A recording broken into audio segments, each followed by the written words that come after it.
Russia is reporting sweeping battlefield gains in eastern Ukraine, describing a decisive shift along multiple fronts. Key settlements have changed hands, and Moscow claims heavy Ukrainian losses. The update comes as Western diplomacy intensifies and as criticism of the war grows louder from Washington.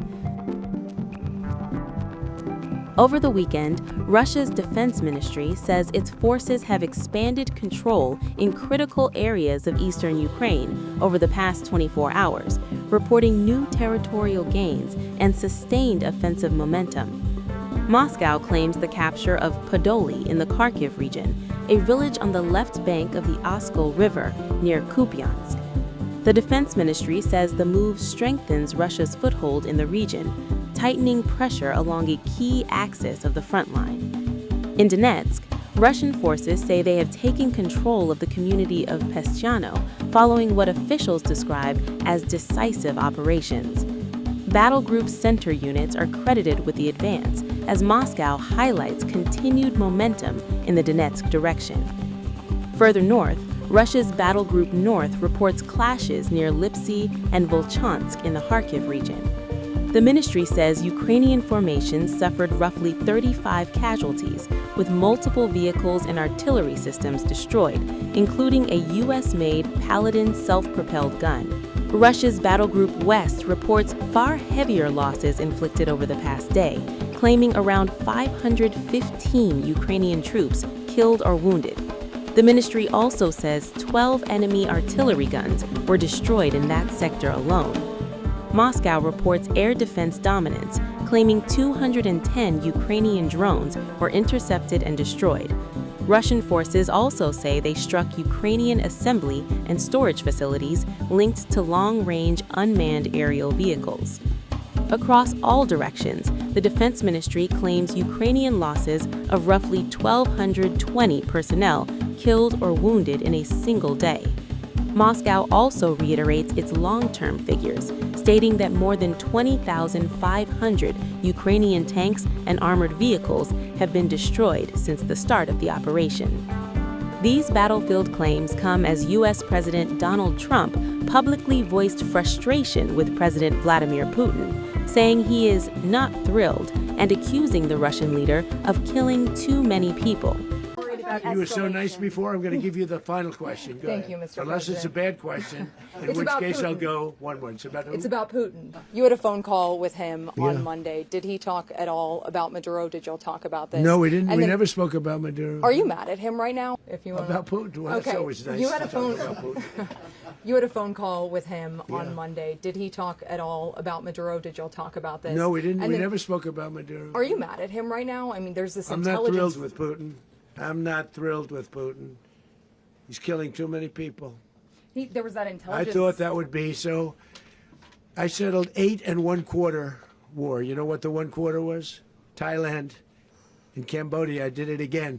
They broke out, and I did it in about 5 hours, and I settled it. I'm giving myself 1/4, so I'm up to now 8 1/4. In other words, I settled the war, but then they broke out. They had a pretty bad breakout over the last 4 days. I got them to go back to peace.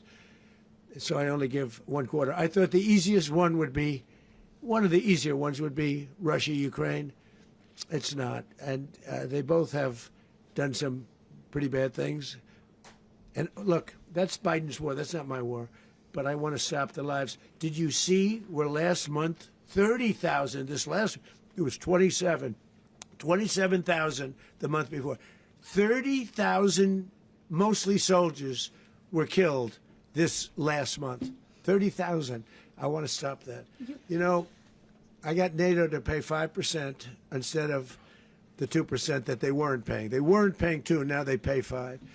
And we send them a lot of munitions. We send them a lot of things, missiles and various other things, a lot. And they pay. The United States is not losing money. We're probably making money on that. It's the last thing I care about. I just want to stop all those people. We're losing 25, 30,000 human beings that come from 2 places that are very far away. But if I can stop, because it's something I've been pretty good at doing, deals, I guess. It's all a deal. Life is a big deal. But if I can stop that war and stop 30,000 young people, in addition to the fact that people are being killed in Kiev, people are being killed in other cities throughout, a much smaller number, but they're being killed, viciously killed. So I'm not happy about it. I thought that would be something that would get solved. We have Mr. Witkoff here. I think that we're making progress, but that's a war that should have never happened. If I were president, it would have never happened. Putin says it. Everybody says it. If I were president, that would have never happened. But I inherited that war. That was Joe Biden, Zelensky, and Putin. I came into the situation, and it's a mess. And I will say this. I watched an operation last night that was so precise, that was so brilliant. I mean, it was incredible. If we had our people, like this general, and our people involved, that war would not have gone on very long. That I can tell you. You told me that war, to use an old term, that war has become a bloodbath, and we want it to get stopped. Thank you very much. At the same time, European national security advisors arrived in Kyiv to discuss peace proposals as a U.S.-led diplomatic effort gains pace. The talks come ahead of a planned meeting between Ukrainian President Volodymyr Zelensky and European leaders next week. The first report concerns the National Council, the Commission, and the Ministry, which was supported in that we relied on the relevant documents. The responsible document will be considered at the second session. Thanks to the Prime Minister of Ukraine, Valery Solidarny, and the efforts of the Minister of Economy from Dobrovoletska, I am reporting, and during conversations with employees who reach out to other staff members, you are always noted, in my opinion. Bilateral work has been carried out with the USA at the level of the General States. A military document was agreed upon. It contains 4 sections and 4 appendices. The President briefed about this.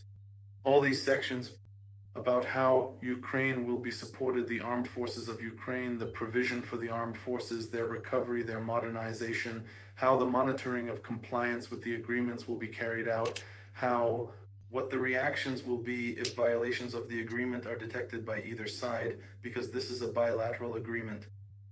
Right now, the same kind of work is being carried out with other partner countries, and one of the sections of the document concerns the activities of the UN coalition.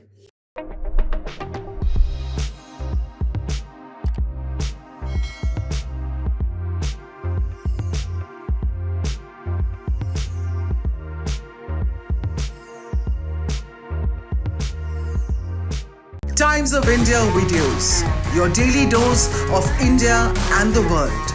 Global news, different views, and sharp analysis. Pressure of expectation from your fans, your supporters. That is often served as a backdrop for several Bollywood. You're not a brute majority anymore. If you individually take out Tehran. Making sense of global conflicts. Tracking the new emerging world order. Strike on Israeli military bases. A multi-pronged. To stay out of harm's way as Israel started bombing targets across. Understanding changing alliances in a polarized world. Tune into TOI videos for all this and more. Click on the bell icon to subscribe and never miss an update.